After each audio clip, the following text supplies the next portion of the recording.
Something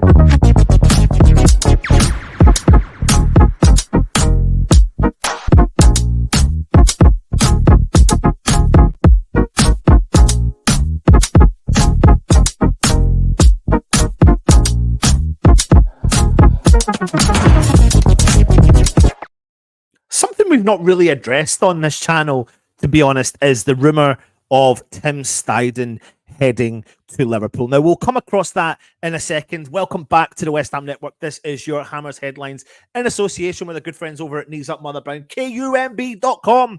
I don't know how many more times I need to say to you, but go across there, check out their fantastic content as per usual. But I am here to bring you some of the day's stories, and let's get rocking and rolling, of course. Now, as you can see from the title, I've wrote Tim Steidten to Liverpool, ? No chance. Now, Claret and Q today have been talking about the suggestions that Tim Steidten could be on his way to Liverpool are pure nonsense. Now, those rumours have been coming into play since Jurgen Klopp announced his decision to leave Anfield at the end of the season. And some reports were starting to say that, you know, they're looking at a new technical director, that he will be leaving the door and they would be looking for new options coming into the club. Now, we do know that Liverpool and many other clubs around Europe were looking at Tim Steidten before West Ham, of course, brought him into the club. But I've written no chance. Now, listen, I've written that on a basis of it's my opinion, but I genuinely don't see why this would work. The guy's committed to the cause of what's happening at West Ham, and everything you usually hear is hearsay. There's no ifs or buts about it. Even on our channel, it's all hearsay. It's about reporting the news that we're given and trying to justify whether or not we believe there's an element of truth in it. Now, why would Tim Steidten leave West Ham right now? There could be many reasons. There could be reasons that we as fans start to transcript our own story and own version of the situation. We think that people are, you know, they're all against David Moyes and there's this thing about David Moyes, but in actual fact, things could be rosy behind the scenes.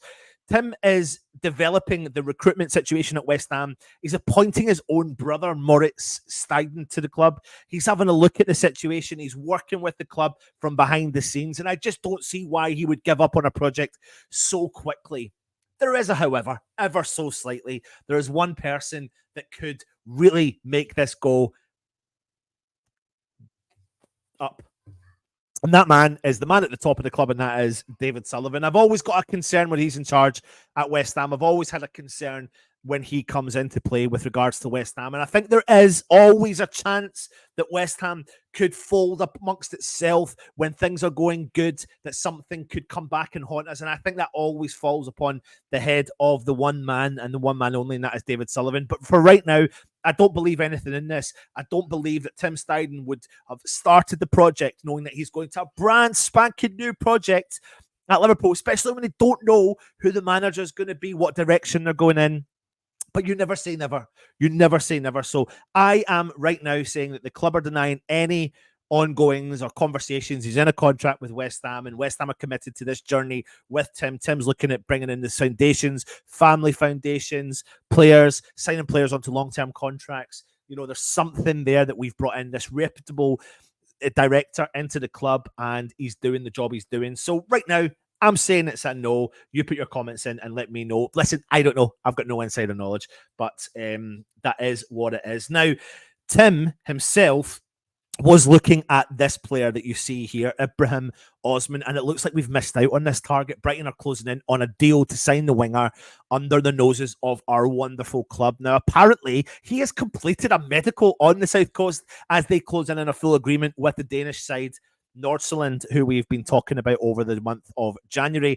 Now, West Ham had multiple offers rejected for the player in January, and apparently we were unwilling to go higher in the war to bring Osman into the club.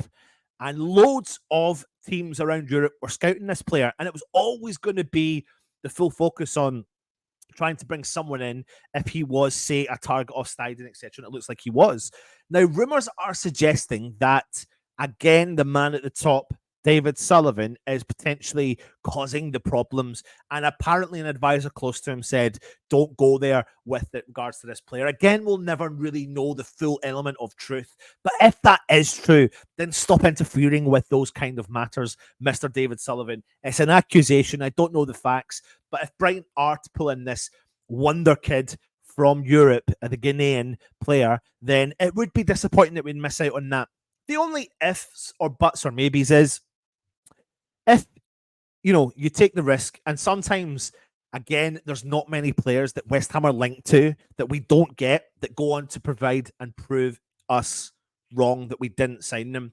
There's plenty of other targets out there that we could look at. Rowe from Norwich could be one as an example, who currently plays in the Championship as well. So many other players in that position we could be looking at. And if this one is going to be tied up and done and it's not coming to West Ham, then so be it. We move on. Put your comments in. Let me know your thoughts in the comments section as well. But last but not least, apparently West Ham are recommencing talks with some of our players. That's according to ex-WHU employee, who of course has been telling everyone via his social sites that West Ham have been interested in negotiating the contracts of Divine Mbama, particularly trying to tie him down to a longer-term contract. We've got Callum Marshall signed, sealed and delivered, sent out on loan to West Bromwich Albion, and also the resurgence of Ben Johnson, who, quite frankly, in my opinion, absolutely deserves a contract extension. The issue is going to be down to the finances. He is apparently both sides of the parties are way off their expectations, but maybe there's an element they can meet in the middle. And apparently